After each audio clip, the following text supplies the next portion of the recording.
compassion, dignity, service and solidarity.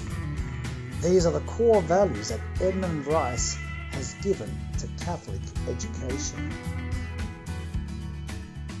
Edmund Rice was born to a family of farmers on the 1st of June 1762 at Westcourt, Kilkenny in Ireland. Due to Catholic education being illegal, Blessed Edmund Rice attended primary school at a hedge school.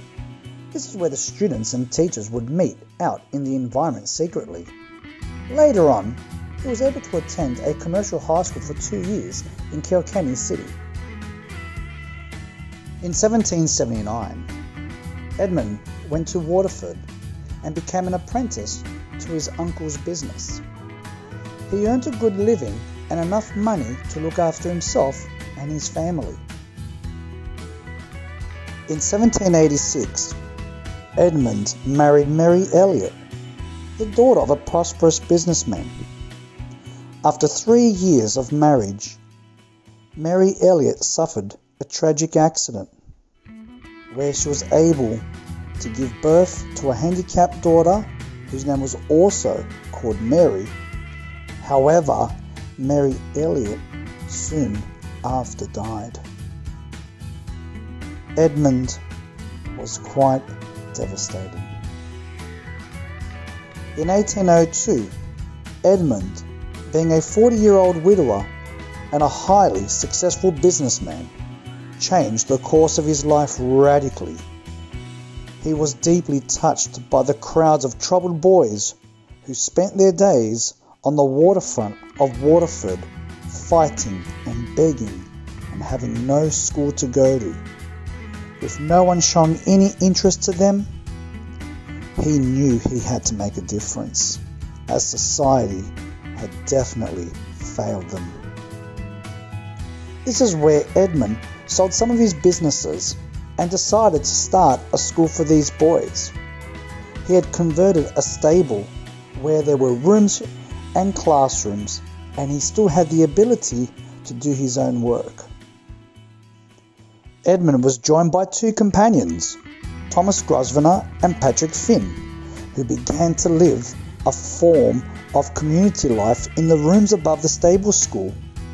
They all shared Edmund's vision of the semi-monastic life, which included prayer and understanding the Catholic faith, as well as hard work in terms of teaching these troubled boys under these type of conditions within the stable. During the following year, he used more of his funds to erect a large school building in the city's working class district and named it Mount Zion.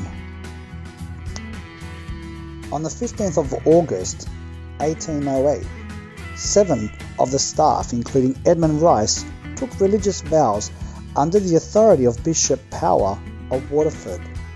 Following the example of Nagel's Presentation Sisters, they were called Presentation Brothers. The Presentation Brothers opened up so many schools in other towns, and with so much success, there were requests for schools to be opened up in all parts of Ireland and England in order to accommodate for the children who'd been neglected. Edmund's own sorrows taught him to open his heart out to the needy and serve them. He had never ever forgotten his struggles that he had gone through. With a burning desire in his soul, he founded the Congregation of Christian Brothers, which was approved by Pope Pius VII on the 5th of September 1820. He was then elected the first Superior General of the Christian Brothers. For Edmund, education was the key to freedom from poverty. In 1838, Edmund made a decision to step down as Superior General as a result of his failing health. He returned to Mount Zion, where he spent his last years there. Edmund died at the age of 82 years old on the 29th of August in 1844. He was buried at Mount Zion.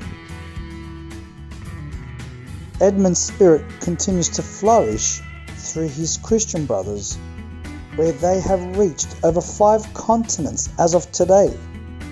Their motto is to do and to teach.